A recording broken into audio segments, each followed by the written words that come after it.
মাধ্যমে মৃত্যু যখন হয়ে যায়, মানুষ এই দুনিয়ার আর বাসিন্দা থাকে না, সে চলে যায় আলমে বরজখ, কবরের দেশের বাসিন্দা হিসাবে। কবরের কথাটা আল্লাহ পাক কোরআনে মাজিদে উল্লেখ করেছেন। আল্লাহ পাক কোরআনে মাজিদে বলেন, বিসমিল্লাহির রহমানির রহিম, আলহাকুমুত তাকাসুর হাত্তা যুরতুমুল মাকাবির।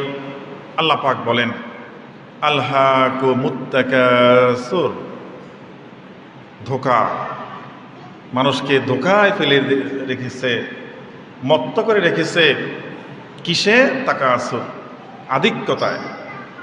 আধিক্যতার ক্ষেত্রে এর আগে যে মানুষকে কোন জিনিসে, মানুষকে কিভাবে এই যে আল্লাহ পাককে ভুলিয়ে রেখেছে, ধোঁকায় ফেলে রেখেছে, সেটা হলো আল্লাহ পাকের ইবাদত।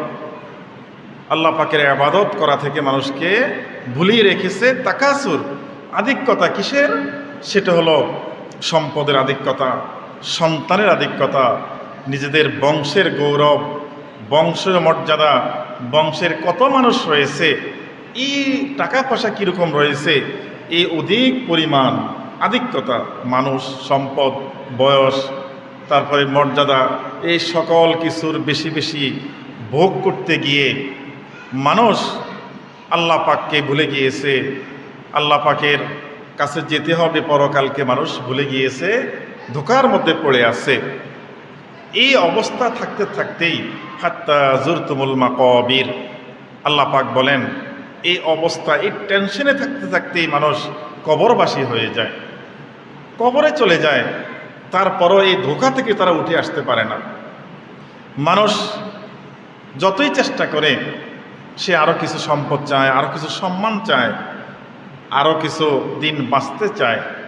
এই যে একটা ধোঁকা প্রবঞ্চনার মধ্যে মানুষ পড়ে আছে, আধিক্যতা, শুধু আধিক, শুধু বেশি, আমার বেশি হোক, এই চিন্তা টেনশন করতে করতে মানুষ আল্লাহকে ভুলে গিয়েছে। পরকালকে ভুলে যদিও না যায়, পরকালে কোনো কাজ করতে পারতেছে না দুনিয়ার ধোঁকার কারণে। দুনিয়ার কাজের মধ্যে এত বেশি সময় মানুষ দিয়ে থাকে যে পরকালে যে কবরে যেতে হবে, পরকালীন জীবনে এই হিসাব নিয়ে যে মানুষ সুখী হবে, প্রশ্নের সম্মুখীন হবে, সব কিছু মানুষ ভুলে যায় এই দুনিয়ার ধোঁকা থেকে, ধোঁকার মধ্যে পড়ে। বাস্তবতা আপনারা দেখেন, একটা মানুষ কত দরকার, সারা দিন রাত শুধু দুনিয়ার পিছনে, টাকার পিছনে, কিভাবে সম্পদ হবে, কিভাবে ছোট বাড়ি আছে বড় বাড়ি করা যাবে, নর্মাল ঘর আছে এটাকে কিভাবে বিল্ডিং করা যাবে, এই টেনশনে দুনিয়াটার মধ্যে থাকতে থাকতে মানুষ পরকালীন ইবাদত বন্দেগীর মধ্যে আর মনোনিবেশ করতে পারে না। আল্লাহ বলেন, এর মধ্যেই হাত্তা যুরতুমুল মাকাবির, এই চিন্তা ভাবনা, লোভ লালসার মধ্যে থাকতে থাকতে একটা সময় সে কবরবাসী হয়ে যায়, তার মৃত্যু সামনে চলে আসে, সব রেখে চলে যেতে হবে। একেবারে যত লোভ করেছে দুনিয়াতে, দুনিয়া হয়েছে, কিন্তু কিছুই নেওয়া যাবে না, কেউ দিবে না, সন্তানরাও দিবে না।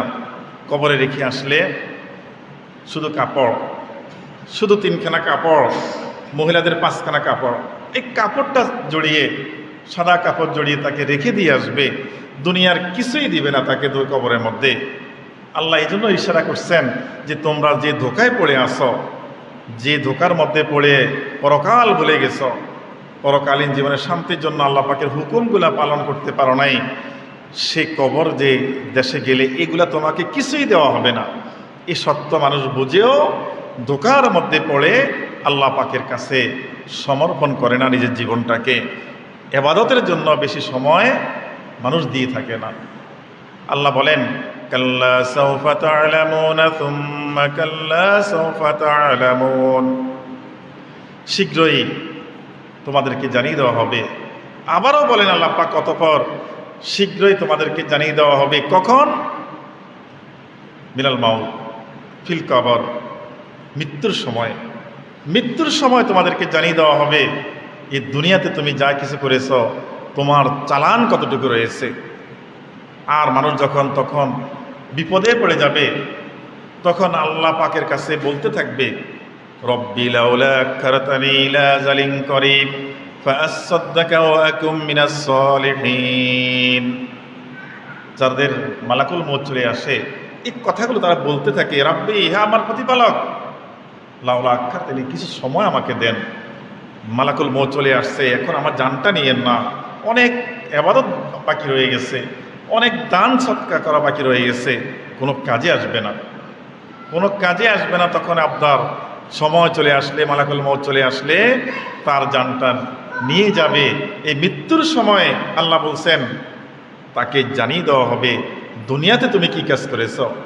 ফিল কাবর, কবরের মধ্যে যখন দেওয়া হবে, যখন দুজন ফেরেশতা চলে আসবে, মুনকার নেকির চলে আসবে কবরের মধ্যে, তাকে রূহ দিয়ে বসানো হবে, প্রশ্ন করা হবে, মান রব্বুকা ওমা দীনুকা ওমা হাযার রাজুল বুইসা ফীকুম।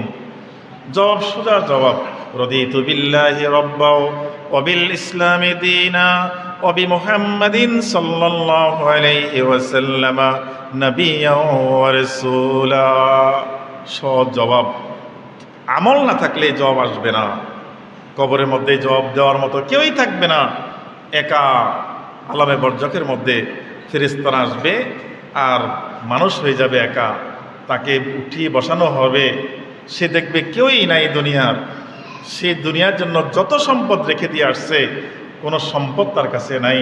যত সন্তান সন্ততি যাদের জন্য দুনিয়া রেখে সে এখন কবরে গেল, যাদের জন্য দুনিয়াটা শেষ করলো, জিন্দিগি শেষ করে দিল, কবরে কেউই নাই। নিজেকে একাই কবরের মধ্যে প্রশ্নের সম্মুখীন হতে হবে।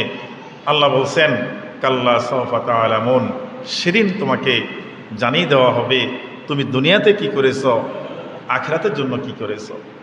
দুনিয়ার ব্যস্ততা থেকে তুমি কত সময় দিয়েছ, আর আখিরাতের জন্য তুমি কি সময় দিয়েছ, সেটা কাল্লা সাওফা তা'লামুন, সেদিন তোমাকে জানিয়ে দেওয়া হবে।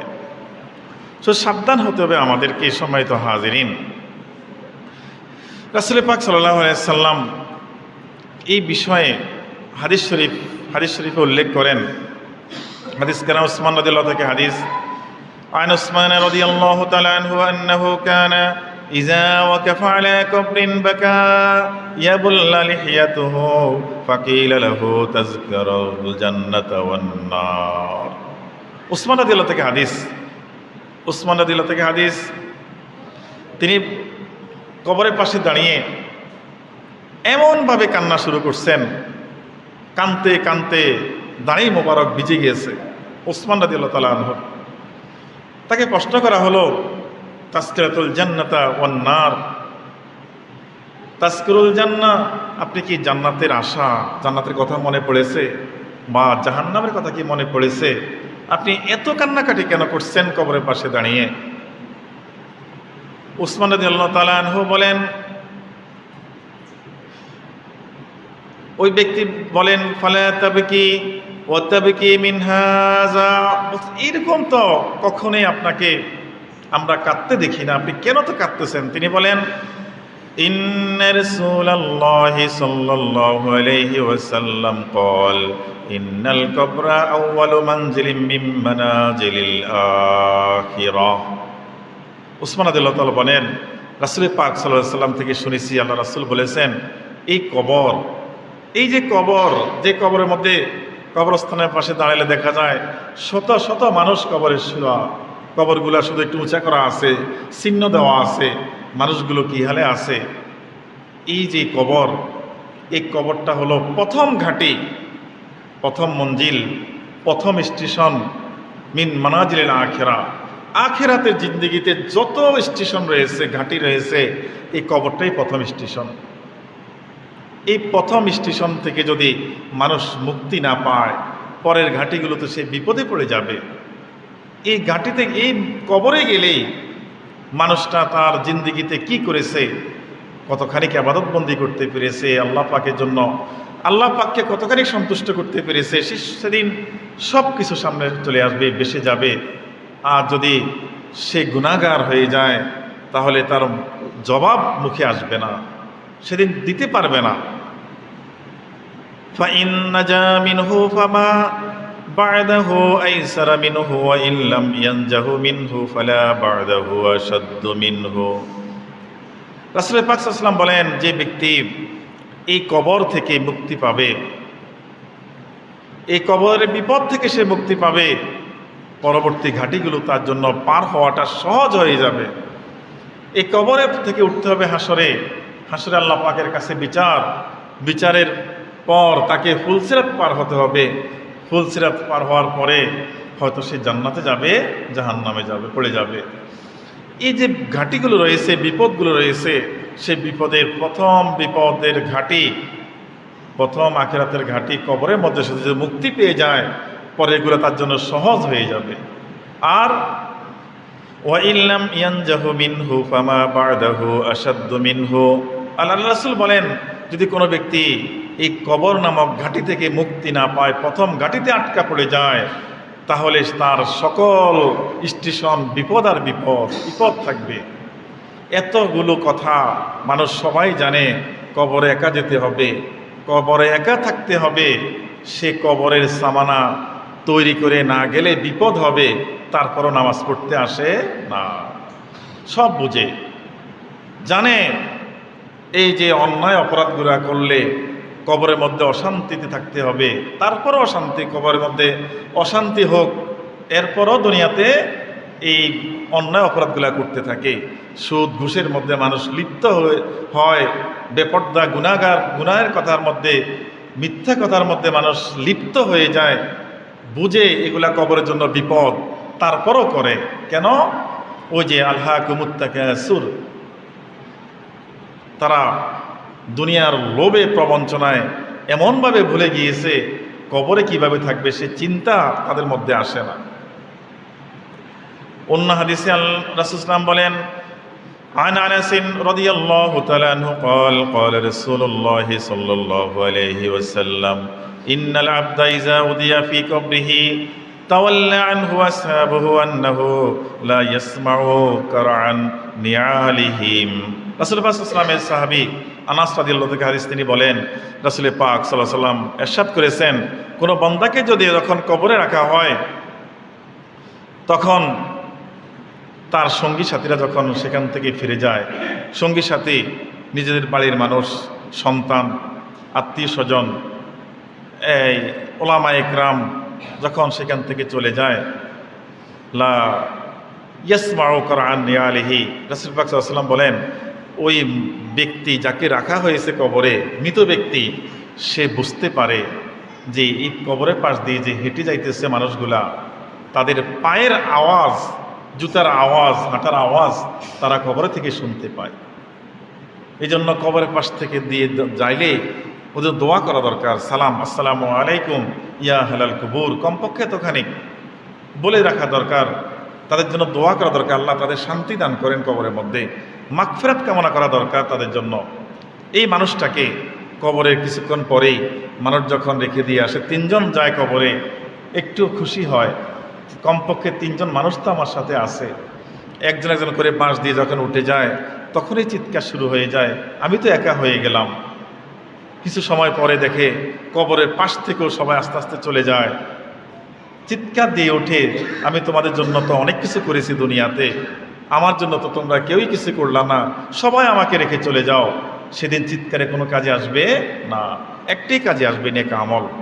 নেক আমলটা কাজে আসবে, রাসূল ইসলামের মহাব্বতটা, সুন্নতগুলা কাজে আসবে। তখন আল্লাহ রাসূল বলেন, ফাই ইউকঈদানিহি ফায়াকুলানি মা কুনতা তাকুল। আতা মালাকান, দুজন ফেরেশতা চলে আসে, মুনকার নেকির দুজন ফেরেশতা চলে আসে, এসে তাকে বসানো হয় এবং বলে, তিনটা প্রশ্ন উত্তর করে, মান রাব্বুকা, কে তোমার রব? রব্বি আল্লাহ, উত্তর হবে। আর পরে প্রশ্ন করবে, ওমা দীনুকা, তোমার ধর্ম কি ছিল? তুমি কোন মতের মধ্যে ছিলে, পথের মধ্যে ছিলে? দিন ইসলাম, ইসলামের মধ্যে ছিলাম। ইসলামের মধ্যে থাকলে না বলবে ইসলামের মধ্যে। ওই ইহুদি খ্রিস্টান হিন্দুদের সাথে যদি মিল রেখে তার জীবন গড়ে, সে কিভাবে বলবে আমি ইসলামের মধ্যে ছিলাম? পরে প্রশ্ন করা হবে, ওমা হাযার রাজুল মুহাম্মাদিন ফাআম্মা মুমিনান, মুহাম্মদ সাল্লাল্লাহু আলাইহি ওয়াসাল্লাম, রাসূল সাল্লাল্লাহু আলাইহি ওয়াসাল্লামকে, আমাদের নবীজিকে সামনে ধরে প্রশ্ন করা হবে, ওনাকে কি তুমি চিনো? উনি কি, তুমি কি চিনো? যদি নেক আমল থাকে, মানুষ সুন্নতের প্রতি আমল দুরূদ শরীফ বেশি বেশি পড়ে, সেদিন আল্লাহ রাসূলকে সবাই চিনে ফেলবে, বলে ফেলবে ফায়াকুলু আশহাদু আন্নাহু আবদুল্লাহি ওয়া রাসূলুহু, বলবে রাসূল সাল্লাল্লাহু মুহাম্মদ সাল্লাল্লাহু আলাইহি সাল্লাম আমাদের নবী রাসূল ছিলেন, বলে ফেলবে। আর যদি সেটা হয়ে যায়, যদি বলেই ফেলে ইনি আমাদের নবী ছিলেন, এটা যদি বলেই ফেলে, তাহলে রাসূল সাল্লাল্লাহু বলেন ফায়ুকালু লাহু উনজুর ইলা মাকআদিকা মিনান নারি কদ আবদালাকা আল্লাহু বিহি মাকআদাম মিনাল জান্নাহ।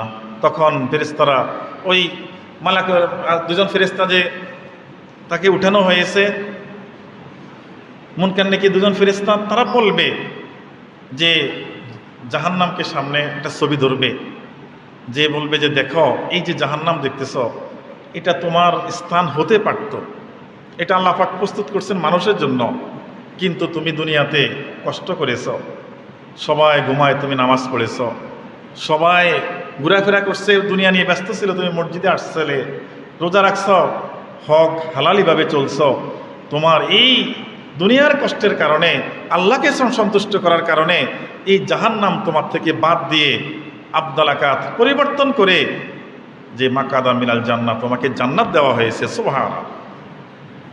মৃত ব্যক্তিকে বলে দিবে, জাহান্নাম দেখেই বলবে এটা তোমার স্থান অত হয়েই যেতে পারত, কিন্তু আল্লাহ পাক মেহেরবানি করে দুনিয়াতে তুমি কিছু কষ্ট করেছ, আল্লাহ পাক খুশি হয়ে এটাকে পরিবর্তন করে তোমার জন্য এই জান্নাতের ব্যবস্থা করছেন, এই তোমার স্থান, এই তোমার অবস্থান স্থল জান্নাত দেখিয়ে দিবে। ফায়ুরাহুমা জামিআ ওয়া আম্মা মুনাফিক ওয়াল কাফির, দুজন ব্যক্তির কথা বলছে, মুনাফিক আর কাফের। কাফের তো কাফের, বেঈমান, কিন্তু যে মুনাফিক সে মুসলমান, ঈমান এনেছে, কিন্তু আল্লাহ পাকের কথাগুলো শোনে না, নাফরমানি করেছে, মিথ্যা বলেছে, আমানত খেয়ানত করেছে, বিভিন্ন ধোঁকাবাজির মধ্যে সে দুনিয়া কাটিয়েছে। এই মুনাফিকগুলা, কাফেরগুলা যখন এই প্রশ্ন করা হবে তাদেরকে, তাকুলু ফি হাযার রাসূল ফায়াকুলু লা আদরি, বলবে লা আদরি, না আমি তো জানি না, রবকে জানি না, লা আদরি, ইসলাম তোমার ধর্ম কি ছিল মনে থাকবে না, লা আদরি আমি জানি না। ইনি কে যাকে তোমাকে সামনে নেওয়া হয়েছে? হ্যাঁ না আমি তো চিনি না, লা আদরি আমি জানি না উনি কে। এই যখন লা আদরি বলে ফেলবে, কুনতু আকুলু মা ইয়াকুলুন নাসু ফায়াকুলু লাহু লা দারাইতা ওয়ালা তালাইতা ইউদরিবু মিহাবি মিসারিকি বিন হাদিদি জরবান ফায়ুসিহু সাইহাতান ইয়াসমাউহা মান ইয়ালিহি গায়রাস সাকালাইন।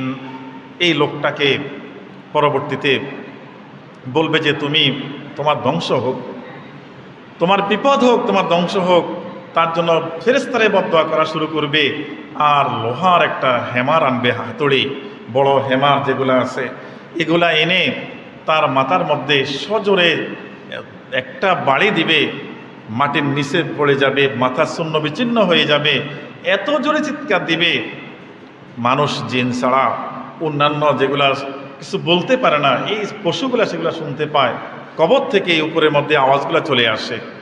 কত কবরের মধ্যে আজাব, আগুন মানুষ দেখেছে, আগুন জ্বলতেছে কবরের মধ্যে, মানুষ দেখেছে। এদের প্রমাণ আমাদের কাছেও আছে যে আগুন ডাইরেক্ট সরাসরি আগুন জ্বলতেছে কবরের উপর, নিচে কি অবস্থাটা আল্লাহ জানে ভালো। তো এই জন্য আসলে কবরের শান্তির জন্য একটাই পথ, সেটা হলো ইবাদতের মধ্যে চলে আসা, ধোঁকাবাজি গুনাহের কাজ ছেড়ে দেওয়া, এছাড়া কোনো পথ নাই। কবরে দুটা জিনিস যায়, একটা হলো নেক আমল, একটা বদ আমল, এই দুইটা আমল যায়। নেক আমল গেলে শান্তি, বদ আমল আমরা করেছি সেটা যে দুনিয়া থেকে যাবে এরকম নয়, বদ আমলটা আমাদের সাথে কবরে যাবে। আর যাদের তাদেরকে উঠানো হবে, আমল নামা যখন বদ বেশি দেখা হবে, ওই ফেরেশতারা বুঝে ফেলবে যে এই কোন জাতের মানুষ, কোন অবস্থানের মানুষ, এটা তারা বুঝে ফেলবে। সেদিন বিপদের আর সীমা থাকবে না। সুতরাং আমাদের সাবধান হয়ে যেতে হবে, আর কবরের জন্য প্রস্তুতি গ্রহণ করতে হবে, যেন আমাদের প্রস্তুতি